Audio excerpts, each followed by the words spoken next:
Hello എല്ലാവർക്കും പുതിയൊരു വീഡിയോയിലേക്ക് സ്വാഗതം. ബിറ്റിക്കറ്റിന്റെ ഡെയിലി ഡ്രോ റിസൾട്ട് ആണ് വീഡിയോയിൽ നോക്കുന്നത്. അതായത് ഓഗസ്റ്റ് 15-ാം തീയതി ബിറ്റിക്കറ്റിൽ നിന്ന് ടിക്കറ്റ് പർച്ചേസ് ചെയ്തിട്ടുള്ള ആൾക്കാരിൽ നിന്നാണ് ഈ ഒരു വിന്നറെ തെരഞ്ഞെടുത്തിട്ടുള്ളത്. ഈ പ്രാവശ്യം ആ ഒരു കാറ്റഗറിയിൽ വിൻ ചെയ്തിട്ടുള്ളത് ബിജു കെ എം ആണ്. അദ്ദേഹത്തിന്റെ ടിക്കറ്റ് നമ്പർ 029-219 ആണ്.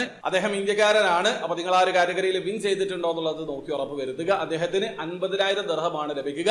നാട്ടിലെ 11 ലക്ഷം രൂപക്ക് മുകളിലാണ്. അപ്പൊ നിങ്ങൾക്കും ബിറ്റിക്കറ്റിൽ പാർട്ടിസിപ്പേറ്റ് ചെയ്യാനുള്ള അവസരമുണ്ട്. ജസ്റ്റ് നിങ്ങൾ പാർട്ടിസിപ്പേറ്റ് ചെയ്യുക. അതിന്റെ അടുത്ത ദിവസത്തെ ഡെയിലി ഡ്രോയിലേക്ക് നിങ്ങൾക്ക് എൻട്രി ലഭിക്കും. അതോടൊപ്പം തന്നെ സെപ്റ്റംബർ 1-ന് നടക്കുന്ന മെയിൻ ഡ്രോയിലേക്കും നിങ്ങൾക്ക് എൻട്രി ലഭിക്കുന്നതാണ്. ഈ പ്രാവശ്യം 15 ബില്യൺ ദിർഹമാണ് മെഗാ ഡ്രോ പ്രൈസ്. നാട്ടിലെ 34 കോടി രൂപക്ക് മുകളിലാണ്. അപ്പൊ താല്പര്യമുള്ള ആൾക്കാർ പെട്ടെന്ന് തന്നെ പാർട്ടിസിപ്പേറ്റ് ചെയ്യാൻ ശ്രമിക്കുക. നിങ്ങൾക്ക് ബിറ്റിക്കറ്റിൽ എങ്ങനെയാണ് ഓൺലൈൻ ത്രൂ അക്കൗണ്ട് രജിസ്റ്റർ ചെയ്ത് ടിക്കറ്റ് പർച്ചേസ് ചെയ്യാന്നുള്ളത് അറിയാത്ത ഒരാളാണെങ്കിൽ അതിനെക്കുറിച്ച് ഡീറ്റെയിൽഡ് ആയിട്ടുള്ള വീഡിയോ ഞാൻ ചെയ്തിട്ടുണ്ട്. വീഡിയോയുടെ ലിങ്ക് ഡിസ്ക്രിപ്ഷനിൽ ഉണ്ടാവും. താല്പര്യമുള്ള ആൾക്കാർക്ക് ആ വീഡിയോ കണ്ട് മനസ്സിലാക്കാൻ പറ്റുന്നതാണ്. അപ്പോൾ വീഡിയോ ഇഷ്ടപ്പെട്ടെങ്കിൽ ലൈക്ക് ചെയ്യുക, ചാനൽ സബ്സ്ക്രൈബ് ചെയ്യാൻ തന്നെ സബ്സ്ക്രൈബ് ചെയ്യാൻ നിങ്ങളുടെ സപ്പോർട്ട് അറിയിക്കുക. അടുത്ത വീഡിയോ കാണുന്നവരെ ബൈ.